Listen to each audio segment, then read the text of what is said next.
இந்த ராமாயணம் மகாபாரதம் இரண்டை பற்றி நாம் இந்த ஆன்மீக தகவல்களிலே அடிக்கடி அதை பற்றி நாம் பேசுகின்றோம். காரணம் என்ன?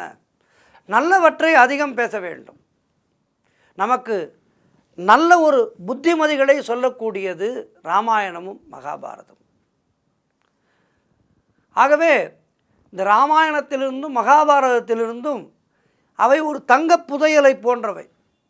நாம் எடுக்க எடுக்க அள்ள அள்ள குறையாத அட்சய பாத்திரமாக அதிலே இருந்து நமக்கு நல்ல செய்திகள், நல்ல ஒரு நாம் வாழ்க்கையை நடத்துவதற்கான நல்ல சிந்தனைகள் அதிலே இருந்து வந்து கொண்டே இருக்கின்றது. ஆகையினால் அதிலிருந்து நாம் எடுத்துக்கொண்டே இருக்கின்றோம். ஒருவனுக்கு வங்கியில் நிறைய பணம் இருக்கின்றது என்றால் அவர் ஏடிஎம் கார்டை போடும்போதெல்லாம் பணம் வந்து கொண்டே இருக்கும். அதுபோல் நம்முடைய சனாதன இந்து தர்மத்திலே ராமாயணமும் மகாபாரதமும் நமக்கு இருக்கின்ற மிகப்பெரிய புதையல்கள். இந்த இரண்டிலிருந்தும் நமக்கு தேவையான நற்போதனைகளை நாம் வேண்டுகின்ற நேரத்திலே எடுத்துக்கொண்டே இருக்கலாம்.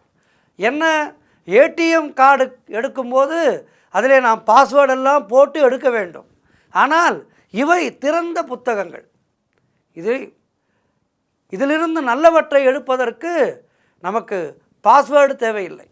அப்படியே அள்ளிக்கொள்ளலாம். எடுத்துக்கொள் எடுத்துக்கொள் எடுத்துக்கொள் என்று நமக்கு நல்லவற்றை கொடுத்து கொண்டே இருப்பவை இந்த ராமாயணமும் மகாபாரதமும். அதாவது நாம் செய்கின்ற செயல் அனைத்தையுமே சர்வம் கிருஷ்ணார்ப்பணம் என கிருஷ்ணருக்கு நாம் கொடுத்து விட வேண்டும். அப்போது நாம் செய்கின்ற செயல்களிலே இருக்கின்ற கெட்டவைகள் மறைந்துவிடும். நல்லவை நமக்கு நற்பேரை கொடுக்கும்.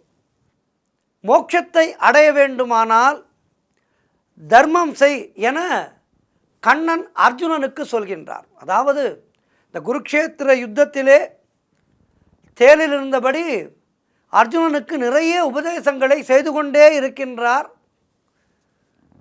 கிருஷ்ண பரமாத்மா. அப்படி தர்மம் செய்தால் அதனுடைய பலன் எனக்கு கிட்டிவிடுமே, அப்புறம் நான் மோட்சத்துக்கு எப்படி செல்ல முடியும் என அர்ஜுனன் கேட்கின்றார்.